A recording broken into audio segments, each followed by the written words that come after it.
сайн уу манайхаа. За өнөөдөр би та нартай 12 сард арьсаа хэрхэн яаж арчилж байгаа, ямар бүтээгдэхүүн хэрэглэж байгаа сонирхуулах гэж байна. За ингээд бичлэгтээ шууд оръё. За тэгээ арьс арчилгааны хамгийн түрүүнд би болохоор цэвэрлэгээний шатнаас эхэлдэг байгаа. За цэвэрлэгээнд болохоор хамгийн түрүүнд cleansing oil хэрэглэдэг. За будга нэгт маш сайн цэвэрлэх, бас задлах үүднээс cleansing oil-ыг хэрэглэдэг. Одоо юу гэдэг нүрээ хичнээн будаагүй гэртээ байх үед нарны тосыг хэрэглэсэн тохиолдолд бас cleansing oil-ороо сайхан тэр одоо нарны тосны тэр үлдэгдэл ингээд задлаад өчтдөг байгаа. За тэгээ cleansing oil-ыг хэрэглчээд энэ болохоор Shiseido-гийн cleansing oil нь нэлээд тал хүртэл нь хэрэглэсэн. Тэгээ надад болохоор энэ таалагдсан. Энийг надаас хүн дахиж авах уу гэж асуувал би аавна. Надад бол таалагдсан байгаа. Араас нь одоо нүүрний шингэн савн байгаа. Энэ шингэн савнг би нэлээд удаан хэрэглэж байна. Тэгээ бусад шингэн савнгууд бол онцлогийг хэлэх юм бол нэг тийм тансаг мэдрэмж өгдөг. Дараа сонслоо. Шилэн савлгаатай. За тэгээ энэ болохоор нэлээд алдартай шингэн савн байгаа. Гадаадын одоо холиудын одууд загвар өмсгөгч нар айгүйх хэрэглэдэг юм билээ. Тэгээ дотор болохоор ногоон цай, спинач агуулсан. Маш олон төрлийн ногоо урмал агуулсан юм билээ. Тэгээ ингээ өнгийг харах юм бол яг тийм гүн ногоон биш ч гэсэн тийм усан ногоон, бас баг зэргийн ногоон өнгөтэй. За тэгээд энэний нэг надад мэдрэгдсэн зүйл нь юу гэхээр би энэ 100-аас яг энийг хэрэгжилж үтсэн л дээ. Хэрэгжилж ирсэн. Тэнгүүд нэг анзаарсан зүйл нь би ингээд хөвсгөлд тэр чинь халуус байхгүй ш. Хүд усаар нүрэ угааж байгаа тий. Тэнгүүд энийг хэрэглээд гаран дээрээ ингээ хөөсрүүлэхээр хүт усанд сайн хөөсөрдөг юм байлээ. Харин хотод ирээд яг ингээ халуустай үед ингээ халуун бүлээн усаар штэ бүлээн усаар ингээ гаран дээр хөөсрүүлэхээр айгүй сайн хөөсөрч илээ. Тэгэхээр хүтэн усаар угаахад тийм тохиромжгүй анх хэрэглэхэд би яг тэр улирлан тэгж таарад хүтэн усаар угаасан чинь надад бол тэр үед би одоо ямар шингэн сав авчраа гэж бодож байсан. Тэгтэл яг бүлээн усаар угаахаар гоё юм билээ. За тэгээд энэгээрээ сайхан нүрийнхаа бохирдлыг бүрэн цэвэрлсэн гэж ойлгож болно. Гэхдээ араас нь би болохоор цэвэрлэгээний шатанд тонерыг бас хэрэглэдэг. За яг одоогийн байдлаар болохоор энэ хоёрыг хослуулад хэрэглэж байгаа. Яагаад тэгэхээр энэ маань дуусж байгаа учраас энийг урьдчилаад авсан байгаа. За тэгээд энэ хоёрын ялгааг мэдрэх үүднээс хоёулын зэрэг авсан л та. За энэ болохоор бамбу тонер байгаа. Хулсны найрлагатай. Тэгээ энэ тонер болохоор хоёулаа гоё. Хоёулаа нэг тийм ямар ч өнөргүй, өнгө байхгүй. Яг энэ савлгаан жоохон юм шар байгаа болохоос биш. Яг ингээд сайн харах юм бол ямар ч өнгөгүй. Тэгээд эмзэг арьстай хүн ч гэсэн хэрэглэж болохоор. За энэ нь болохоор ялгаатай нь болохоор pH балансыг гоё тэнцвэржүүлж өгдөг. Нэг хөнгөн цэвэрлэгээ хийждэг. Хөнгөн бас одоо чигшүүлэлт өгдөг тийм тонер аа. За энэ тонерыг хөвөндөө шингээж арчсныхаа дараа одоо гол эмчилгээний шат байна. За эмчилгээний шат нь болохоор би тонерийн араас эссенцээ хэрэглэдэг байна. За яг одоогийн байдлаар хэрэглэж байгаа 2 эссенц байна. Маш юм жижигхэн савлгаатай. Эний бүр том савлгаатай байдаг юм билээ энэ хоёрын. Гэхдээ би яагаад тэр хоёроос нь томоос нь аваагүй гэхээр заримдаа ингээ хитрхи ингээд яг бүтэн савлгаагаар нь авчаар тохирохгүй өөрт маань ингээ нэг тийм гой санагдахгүй үед хэрэглэх хэцүү, болгох хэцүү. Тийм болохоор зүгээр туршилтын маягаар юм жижиг савлгаатайг авсан байгаа. За хамгийн түрүүнд болохоор би энэ Mugwort гэдэг эссенцийг хэрэглэсэн. За энэ болохоор яг нэг юм ургамлын үнэртэй. Энэ эссенцийг харахаар миний өмнө хэрэглэжсэн Mishагийн одоо тэр чинь юу лээ? Artemisia гэдэг ургамлын одоо эссенцийг санагдуулсан. Ерөнхийдөө бол төстэй батг гарамтгай, холимог, тослог арьстай хүнд бол илүү гоё гэж би хэлмээр байна. Хоёрыг болохоор давхарлаж хэрэглэхгүйгээр эхлээ би үр дүнгийн жоохон ялгааг мэдэх үүдснээс энийг хэрэглээд энийг дараа нь хэрэглэсэн. Тэгээ энэ эссенц болохоор Fig гэдэг одоо нөгөө тэр чигтэл монголоор инжирийн одоо найрлагатай. Тийм бол өнгийг харахаар энэ нь илүү нэг жоохон сүн өнгөтэй гоц. За энэ сүн өнгөтэй байна гэдэг чинь болохоор илүү сайн чигшил өгдөг гэж ойлгож болно. Ер нь өвлийн үлрэлд арьс жоохон хуурайших гэдэг арьстай хүмүүст бол энэ эссенц тохиромжтой. За серумны хувьд болохоор энэ серум болохоор Тэгээ Inky List гэдэг одоо брендинг бүтээгдэхүүн байна. Энэ болохоор ретинол серум байгаа. Одоо ингээд гарн дээр ингээд шахахаар нэг гарч ирэхгүй. Тэгээд баг зэргийн нэлээд сайн шахсны дараа ингэж гарч ирдэг. Тэгээд бүтцийг харахаар нэг юм шав өнгөтэй. Шав. Тэгээд жоохон тийм тослогдууч юм шиг. Яг энийг хэрэгснээс хойш яг эрүү хэсгээр, дух хэсгээр жоохон батг гарах гэдээсэн надад айгу мэдрэгдсэн. Тийм болохоор надад болохоор энэ серум болохоор тиймч гой санагдав. Гэхдээ ретинол учраас ялангуяа 25-аас дээш насны хүмүүс ретинолыг заавал хэрэглэж явах хэрэгтэй. Тийм болохоор энийг ингээд Америкаас сахиалж авчаад хэрэглэхгүй байх айгу хэцүү. Нүүрэнд хэрэглэхээр яг батг гарах гэдэг мэдрэмж өгöd байгаа байхгүй. Энийг би юунд ашиглаж байгаа гэхээр хүзүүнийхээ арьсанд бол хэрэглэж байгаа. Дараагийнх нь болохоор миний бас аюу дуртай, үнэхээр дуртай серум байна. Илүү ascorbic acid 8%, alpha arbutin 2% ийм серум байна. Vitamin C буюу одоо витамин C агуулсан госхны бүтээгдэхүүнүүдийг саан зарах юм бол дандаа ийм хүрэн бор одоо ийм шилэн савлгаатай байгаад байдаг. Энэ болохоор нарны хийдийн туяг энэ одоо бүтээгдэхүүн рүү одоо нэвтрүүлэхгүй тулд энэ пакэжинг одоо энэ гаднах савлгаан дээр айгүйх анхаардаг. За тэгээд энийг болохоор би 2 дахь хэрэглэж байна. Надаа энэ 5 сард хэрэглээд 6 сар дууссан баха. Тэгээд хэрэглээд надаа маш их таалагдсан. Энийг ингээд эн чинь өөрөө ингээд дроптай байгаа штэ. Ерөөдөө ийм дроптай эсвэл одоо ийм госхны бүтээгдэхүүн хэрэглэж байхдаа тагийг хурдан таглаж авах хэрэгтэй шүү. Тэгвэл агарын уралд ороод бүтээгдэхүүний чанар нь эхэндээ нэг гоё яж сүултээ нэг жоон сул болчтой шүү дээ. Тэр ингэж онгойлгож нэгтэй холбоотой байдаг. Тэгээд энэ машин нэг юм өнгөгүй хэрнээ нилээн юм ойлий. Тэнгүүд энэ өвлийн үйлрэлт нь илүү тохиромжтой. Арайх нь болохоор Beauty of Jason гэдэг брендинг серум байна. Энэ серумыг болохоор би 2 дугаар хэрэглэж байна. Гэхдээ би өмнөх нь болохоор нэлийн жижиг савлгаатай хэрэглэжсэн. Энэ болохоор том савлгаатай байна. Энэ болохоор нөхөн төлжүүлэх серум байгаа. Тэгээд дотроо болохоор хүн орхиодоо тэгээд эмгэн өмсний найрлагатай. Тэгээд ингээд өнгийг харахаар ийм байх үцай шиг өнгөтэй. Төрөний нөгөө энэ эссенцтэй ерөөхдөө дөхөв. Гэхдээ үнэр нь бол нэг тийм хүн орхиодоотой хэрнээ тийм сэн хийсэн үнэргүй. Тийм. Энэ баг үнэргүй шахав шүү. За дараагийнх нь болохоор би ингээд серум гэхдээ шит маскуудыг бас хэрэглэдэг. Салфетик маскыг бол өвлийн үйлрэлд бол заавал хэрэглэж авах хэрэгтэй. За бүр ядаж л 7 хоногт 1-2 удаа хэрэглэж авах хэрэгтэй. За тэгээд би серумуудад түрхчээд араас нь салфетик маска 7 хоногт 1-2 удаа түрхчин. Дараа нь нөгөө төр салфетик маскны эссенцийг ингээд нүүрэндээ сайн ингээд шингээснийхаа дараа хэрвээ арьс жоохон хуурайших гэдэг байл юм мист цацчдаг. Гэхдээ энэ мист бол дууссан байна. За энэ болохоор Aveni мист байна.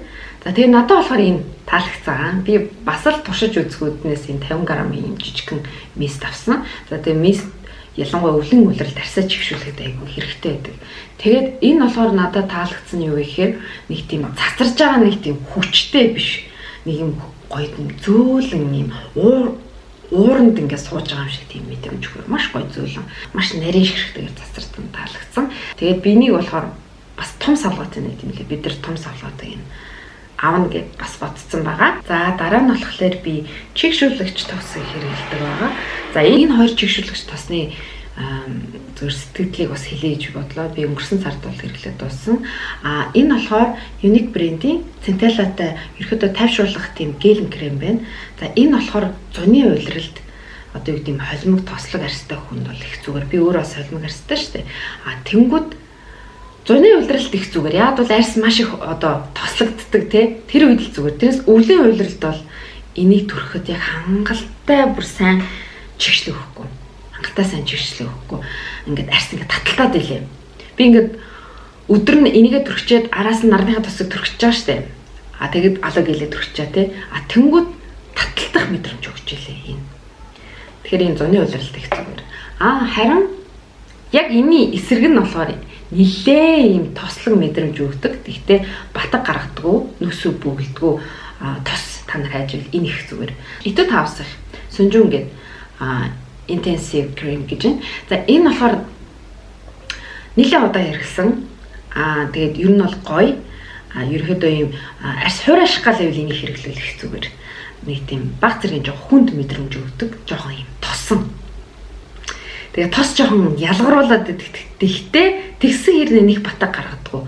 Одоо чинь би энийг ингээд түрхэд ингээд өглөө содронгууд ингээд дух мух нилээн тос ялгарсан байдаг. Тэгсээр нэг батаг гаргадаг. Аюу сонио.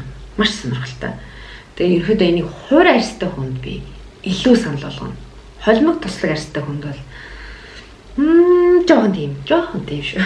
За дараагийн бүтээгдэхүүн болохоор алогел байна. За алогелийг бол ерөөдөө миний бичлэгийг үздэг хүмүүс бол надаар хэлүүлдэггүй сайн мэдчихэж байгаа. Одоо миний одоо мөнхийн байнгын хэрэглэдэг бүтээгдэхүүн байна. Ялангуяа батаг гардаг батганы суурьнд бол энэ алогелийг хэрэглэдэг байгаа шүү. За дараагийнх нь болохоор яг одоогийн байдлаар энэ ч болохоор өмнөх сард ирсэн те яг одоогийн байдлаар хэрэглэж байгаа чигшүүлэгч тос байна. За энэ болохоор sleeping pack байгаа байхгүй Revectin брендинг. За тэнгуүтээ энэ болохоор бага зэргийн яг энтэйгээ адилхан үйл ялэг юм усан ягаан өнгийн өнгөтэй үнэр нь анх хэрэглэхэд тийм сэг хийсэн нэг тийм нэх гоё үнэртэй бол биш. Гэхдээ ийм усан бүтцтэй арсанд бол гоё шингээд өчтдөг. Энэ болохоор sleeping pack учраас ерөөдөө шүн хэрэглэдэг гэсэн үг. Энэ хоёрыг бол яг одоо юм билээ ээлжлээд хэрэглээд байгаа. Aromatica брендинг цайны модтой арсны одоо балансыг гоё тэнцвэрлжүүлж өгдөг. Бол энэ бас юм шилэн савлгаатай.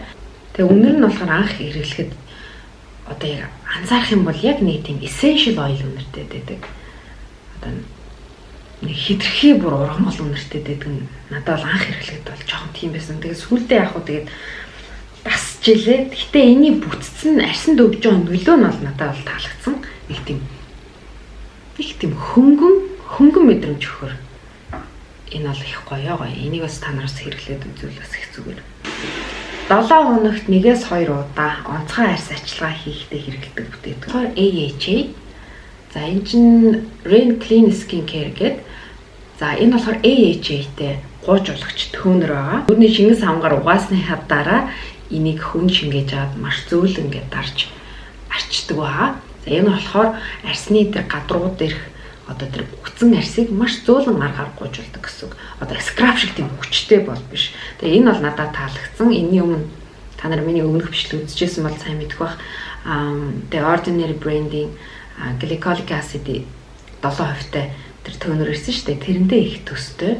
Ерөөдөө ийм AHA төнрүүд нэлээ юм гисэлтаатай гэх юм одоо нэг тийм лимоны хүчил шиг үнэр амттай.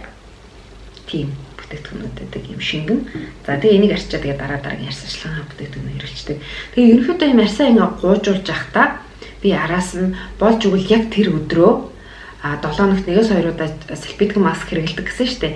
Тэгээ AHA хэрэглэчихэр чи арьс нэлээ ингээд байгаа хэмжээнээс илүү ч хуурайших гэдэг нэг гэсэн үг шүү дээ. Яг бол маш сайн гүнний цэвэрлэгээ хийсэн байгаа учраас араас нь тэрийг нөхөх үднээс би яг тэр өдрөө салфетик маск хэрэглэдэг байгаа. Доктор G-ийн пилинг жел байна. За пилинг желийн нэг онцлог нь болохоор скрабыг бодвол илүү эмзэг арьстай хүн хэрэглэж болохоор. За энийг бол би бас хөрхөн удаан хэрэглэж чинь энэ тал хүртэл хэрэглэсэн байна. За тэгээд энэ пилинг жел бол үнэр нь яг миний тайпны үнэр бол биш. Тэгэхдээ үр дүнгийн хувьд л яг за бүр тийм гоё биш. Зүгээр нормалны. Ер нь нэг тийм дажгүй бүтээгдэхүүн байдаг шүү дээ. Нэг тийм амар сайн биш. Нэх мууч биш. Яг тэрний зүгээр л дундч. 1-2 удаа хэрэглэн. Гэхдээ энэ гуйжуулагч бүтээгдэхүүнүүдийг ингэж давхарч хэрэглэхгүй. Одоо энэгээр арчижаал араас нь энэгээр гуйжуулж ерөөсөө болохгүй. Ер нь бол сөөжж хэрэглэх гэсэн. Мэдрэмжээр арьс чинь яг юу хүсэж байгааг та өөрөө яг мэдрэх хэрэгтэй. За дараагийнх нь болохоор honey mask байна. За энийг болохоор би 11 сарын сүүлээр авч хэрэглэсэн. Тэгээ хамгийн доод нь 10 минут хэрэглэн. Тэгээд максимум одоо хамгийн дээдл нь 1 цаг байлгаж болдог маск байгаа. Би том савлгаатайг нь авах уу гэвэл би авахгүй. Яг бол надад өөрт маань сарнаа хаанд гэдэг яг зүйн балтай төстэй арсанд бас гоё чигшил өгдөг. Дотроосоо ч бас уудаг тийм бүтээгдэхүүн байгаа. Тэрийг би түрхэхэд бол хангалттай юм шиг санагдсан. Тэгэхээр би заавал honey mask авах шаардлагагүй. Яг миний хувьд шүү дээ. Та нар яг тэгтээ туршаад үзчих болно. Matte cream mask энэ их онцлогтой. Яг clay mask-аас арай өөр. Clay mask чинь ялангуяа юм холимог тослог батг гардаг арьстай хүнд бол юм шавар маск айгүй тохиромжтой байдаг байхгүй. Энэ болохоор matte cream mask учраас крем гэж байгаа учраас нэлээд тосон. Тэгээ энэний яг гол яг таарах арьс нь юу гэхээр маш янзаг арьстай хүнд хэрэглэж болохоор. Клей маск ч юм уу арьсыг чүж жоохон одоо жоо хуурайшуулах гэдэг. Яг бол тэр чинь нөгөө арьсны чинь гадруу дээр байгаа тосыг ингээд ерөөхдөө өөртөө шингээгээд нэг тэр тосны балансыг гоё тэмцэрчүүлж өгч гэнэ гэсэн үг шүү дээ. Жоо хуурайшуулах гэдэг. Тэгмүүд энэ болохоор крем маск учраас маш хуурайстай эсвэл баг маск тохирдгүй хүнд бол энэ маск их зүгээр. Надад бол таалагдсан. Гэхдээ би ч өөрөө холимог арьстай учраас энэ яг л өвлийн улирал яг л 12 сард хэрэглэж болохоор. Тэрнээс энийг надаас 100-ны улиралд бол би энэ маскыг бол хэрэглэхгүй. Дарааг нь болохоор арьс арчилгааны бүтээгдэхүүн бол биш. Гэхдээ энэ болохоор primer байгаа. За ерөөдөө би нүрээ будахаас өмнө заавал хамгийн сүүлийн шатанд бол primer-ыг хэрэглэчээд тэгээ араас нь крем төрчдөг байгаа. Энийг гоё нь штэ. Үнэрд гоё. Тийм хурц биш. Тэгээ бүтцэн нас их гоё. Одоо энэ чинь ингээд арьсан дээрээ ингээд түрхээд явгууд нэг гоё ингээд шингээд өгчдөг. Зарим primer чи ингээд зууралдаад байдаг шин ингээд гоё тараагдаж өгдөг. Энэ болохоор өмнөх ингээд суур арьс арчилгааны ингээд бүтээгдэхүүнүүдэд хэрэглэчээд намынхаа төсөө төрчээд тэгээд сүүл нь primer хэрэглээд явгууд нэг сайхан ингээд гоё тараагддаг гэх юм уу нүрэн дээр нэг гоё хөнгөн мэдрэмж өгөр. Энэ их гоё primer байл шүү. Энэ primer болохоор дотроо SPF 30 таа байхгүй. Тэгмүүд нарны хамгаалалтай юм ингээд нарны төсөө хэрэглэхгүй байж болохгүй. Би болохоор арьсаа бүр болж л өгвөл сайн хамгаалах үүднээс суурд нь одоо нарны төсөө хэрэглэчээ. Тэгээд араас нь энийг хэрэглэж байгаа. Яг одоо миний хэрэглэж байгаа нарны тос болохоор энэ Rovectin брендийн SPF 50-тай энэ нарны тос. Тэгээд энэ болохоор physical нарны тос байгаа. За physical нарны тос, chemical нарны тосны ялгааг та нар маань арай мэдгүй байвал миний өмнөх бичлэг байгаа, нарны тосны бичлэг байгаа. Тэрийг заавал үзээрэй. Ерхэд бол би physical нарны тосыг хэрэглэх дуртай. Энэ бол яг дайжгүй. Ер нь бол дайжгүй шүү. За ингээд өнөөдрийн бичлэгтэй хамтаасан бүгдэнд нь баярлалаа. Бичлэг маань таалагдсан гэдэгт итгэлтэй байна. За тэгээд дараагийн бичлэгэн дээр болохоор та нар анзаарсан бол би салфетик маскыг одоо нэг харуулсангүй шүү дээ. Яагаад вэ гэхээр би яг салфетик маск буюу одоо sheet маскны бичлэг тусдаа хийн. Тийм болохоор хэрэг та нар маань тэр бичлэгийг хурдан үзэхийг хүсвэл яг энэ бичлэгийн доор коммент хэсэг дээр sheet mask гэж бичээрэй. Эсвэл mask гэж бичсэн ч болно. Тэгээд та нарын коммент ингээд хүлээлт ихтэй одоо тэр маш олон хүмүүс коммент бичсэн байх юм бол би дараагийн одоо салфетик маскны бичлэгийг маш хурдан оруулах болно. Тийм болохоор та нар коммент бичээрэй. Тэгээд бичлэг маань таалагдсан бол лайк дараарай.